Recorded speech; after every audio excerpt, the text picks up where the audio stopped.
Running an effective language class requires taking a room full of energetic students and focusing their attention on a single, clear objective. Today, we are going to walk step by step through a complete lesson plan designed to teach elementary learners personal pronouns and the verb to be. Before your students even walk through the door, you need your materials staged. Pull up pages 4 through 6 of the teacher's book, page 5 of the student book, and cue audio tracks 004, 5, and 6. Having these specific resources open and ready means you won't lose momentum searching for a track or a page number. You keep the class moving exactly at your pace. Step 1 focuses on building foundational listening skills. We start by isolating personal pronouns before introducing any complex verbs. Looking at section 2.1a, play audio track 004. Students listen and fill in the missing pronouns. If learners struggle with the pace, use the fallback. Play the audio again, line by line, having students repeat aloud. Once the audio finishes, go around the room and check the answers together as a single group. Make sure everyone has the correct pronouns written down before moving to the visual exercises in Part C. Getting students comfortable with he, she, and they in isolation removes a layer of cognitive load. With the core subjects firmly established in their minds, they are now fully ready to tackle conjugating the verb to be. Step 2 transitions from isolated pronouns into formal grammar structures. This is the blank table in the student book under section 2.2a. Your learners need to match the correct form of the verb to be with the corresponding pronoun. And here is your answer key in the teacher's book. You will guide them to fill in are for you, we, and they, and is for she, he, and it. Warning tone. At this point, you might be tempted to jump straight into the dictation exercise on audio track 005. Do not skip ahead. You must complete the contractions exercise in section C first.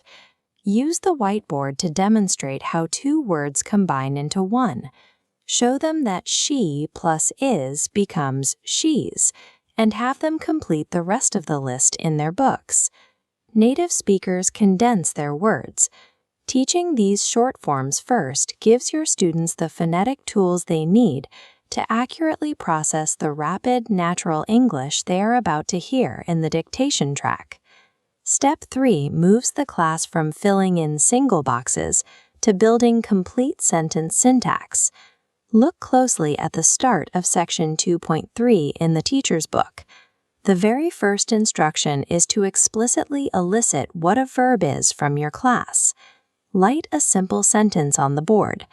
Ask the room to identify the verb and physically circle it. This ensures they understand the function of the word before they start writing.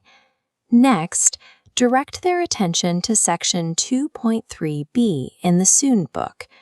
Here, they face a series of jumbled words separated by slashes, and they need to reorder them into logical sentences. As you check their work against the teacher's book, strictly enforce basic punctuation. Verify that they are capitalizing the first letters, like the M in my father, and placing full stops at the end of every statement. Taking the time to actively elicit concepts on the board and check for proper punctuation guarantees that your students are grasping actual sentence structure, preventing them from simply guessing the word order. Step 4 shifts the environment.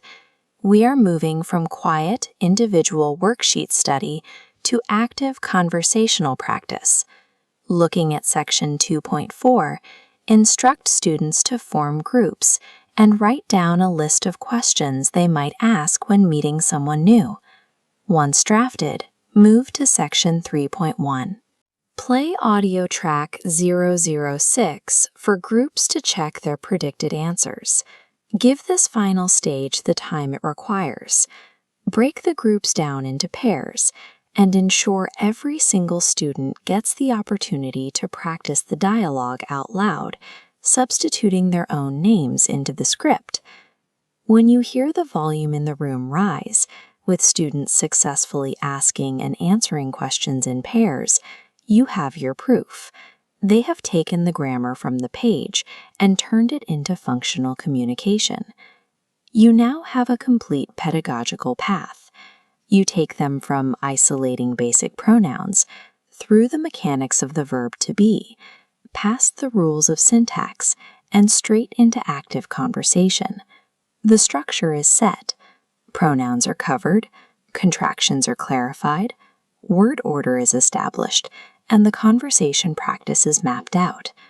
Your final step is purely logistical. Walk into your classroom 5 minutes early and test your speakers.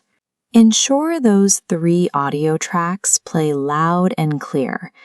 Delivering a successful language lesson is a matter of preparation. With your materials staged and a rigorous map of the exercises ahead, you step to the front of the room with the confidence to teach.